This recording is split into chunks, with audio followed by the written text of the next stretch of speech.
The more I looked into it, the more clear it became that it was a scam via United system. A United Airlines customer says they were duped out of $17K by the agent who they called. Now, so they say they called the 1-800 number from United. They were on with them for a long time. They got their flight canceled, and then they saw there was another charge on their credit card statement for $17,000. They still haven't gotten their money back. Now, at the end of this video, I'll tell you what most likely happened. I actually ran this by some customer service agents with United. But first, take a look at this video. It's from 9 News out of Denver. Jeff thought maybe he'd Google the number for United, a common way that thieves trick people.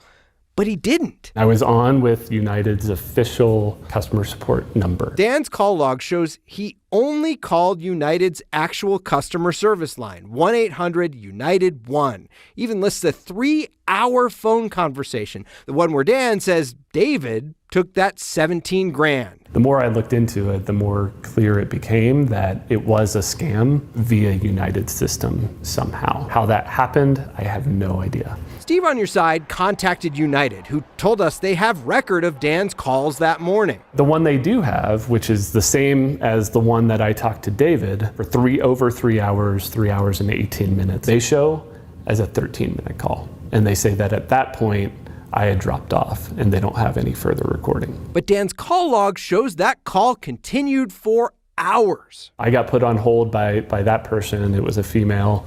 And then the next person that come back was David. United did tell us the number David left in that refund email called into their call center too the same morning, which makes sense. David is ultimately the one that got us on the flight via Newark, that got us to London. Dan's credit card statement shows a bunch of charges marked as United for seat upgrades on the flight they eventually got on. But it also shows that $17,000 charge to a generic company called Airline Fare. I did dispute the charge with my credit card. You know, it's not even about United paying the $17,000. Wild, right? Well, I spoke to a few agents who actually work for United Airlines, and they told me most likely, get this guys, this was most likely an inside job. So the woman who he first got in touch with was most likely a real agent with United. But you got to remember, the agents who don't deal with 1Ks and global services, the people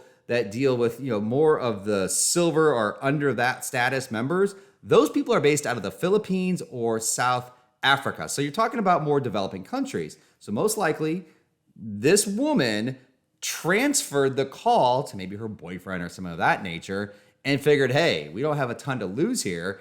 We can make $17,000 off this guy. And that's most likely what they did. Now, United's not going to admit that. And this reporter probably knows it, but he's not going to report that because, again, this is what most likely happened. I can't 100% verify that. But talking to some customer service agents who've worked at United a long time, they work for global services and they've worked here for a while. They say that most likely it was probably someone from the Philippines or South Africa who was contracted through United that probably was in on this and took their money. Wild. And really, there's not much you can do if you call the actual 1-800 number. If it was different, if maybe they were scammed, they Googled and got the wrong number. It doesn't seem that's what happened here. Thanks, guys. I'm Jet Setter Jake. Please like and subscribe.